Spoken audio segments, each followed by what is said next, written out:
আসসালামু আলাইকুম। ঈদ মাত্র শেষ হলো, বা ঈদের নামাজ এখনো আসলে শেষ হয় নাই। তবে বিএনপি তাদের যেই বক্তব্য ছিল যে ঈদের পরই তারা কঠিন কর্মসূচি ঘোষণা করতে যাচ্ছে, আর এই কর্মসূচি যদি ঘোষিত হয়ে যায় বা পালন হয়, যে ভাষা প্রয়োগ শুরু হয়েছে বিএনপির পক্ষ থেকে বিভিন্নভাবে, ডক্টর মোহাম্মদ ইউনূস সরকারের জন্য বিশাল একটা ঝড় আসতে যাচ্ছে। এই ঝড়টা দেশে গৃহযুদ্ধ বাধাইলেও বাধাইতে পারে। কেন বাধাইতে পারে বোঝাই। আমাদের উপদেষ্টা আসিফ মাহমুদ তিনি বলছিলেন 5ই আগস্ট যদি সরকার পতন না হতো তাহলে সশস্ত্র সংগ্রাম হতো। এই বক্তব্য থেকে অনেকের মনেই প্রশ্ন যে এই অস্ত্রশস্ত্র এদের কাছে কোথায় আছে। আমরা কেন এই কথাটা বললাম, এবার আসেন। গতকালকে হাসনাত আবদুল্লাহর একটা বক্তব্য আছে, যদি দরকার হয় রাজপথে প্রতিহত করা হবে বিএনপিকে। দেখছেন তো গতকালকের আন্দোলনের তার স্টেটাসটা। অপরদিকে বিএনপি বলছে বাপ ডাইকা ইলেকশন দিয়ে যাওয়া লাগবো। তো প্রত্যেকের যে ভাষা, প্রত্যেকের যে প্রস্তুতি, প্রত্যেকের যে অবস্থান, এই টোটাল জিনিসটা যদি রিয়েলিটিতে চলে আসে তাহলে সংঘর্ষ তৈরি হবে জাতীয় নাগরিক পার্টি সরকারের মধ্যে, পাশাপাশি বিএনপির সাথে। আর মাঠের শক্তিতে বিএনপি এই মুহূর্তে যথেষ্ট শক্তিশালী।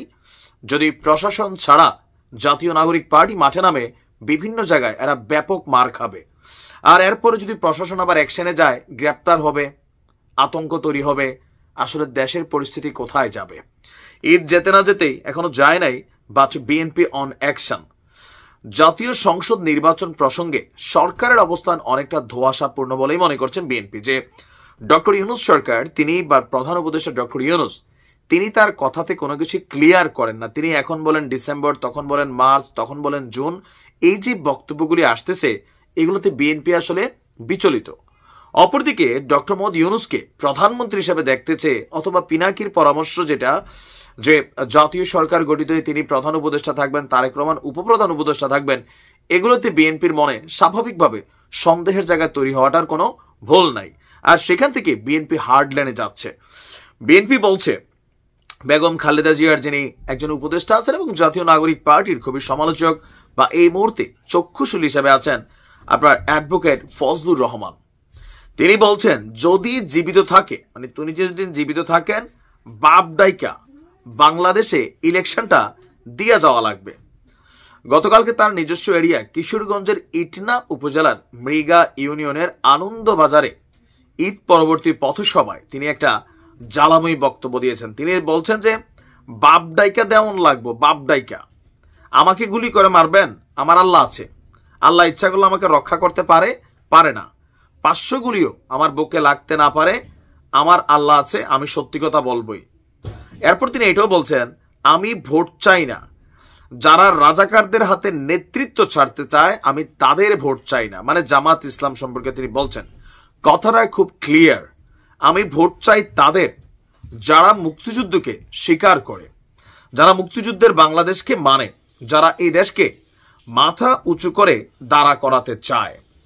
তারপর এখানে নির্বাচন প্রসঙ্গে যেই মিশ্র প্রতিক্রিয়া তৈরি হয়েছে দুই দলের মধ্যে অথবা সরকারের সাথে, এগুলো সম্পর্কে বিএনপি ক্লিয়ারেন্স চায়। আপনি ছাত্র দলের নেতাদের বক্তব্য শোনেন, বিএনপির বিভিন্ন লেভেলের বক্তব্য শোনেন, প্রত্যেকেরই কিন্তু ঈদের পরবর্তী রাজপথে নামার যে বক্তব্য অথবা প্রস্তুতি, সেটা কিন্তু দৃশ্যমান।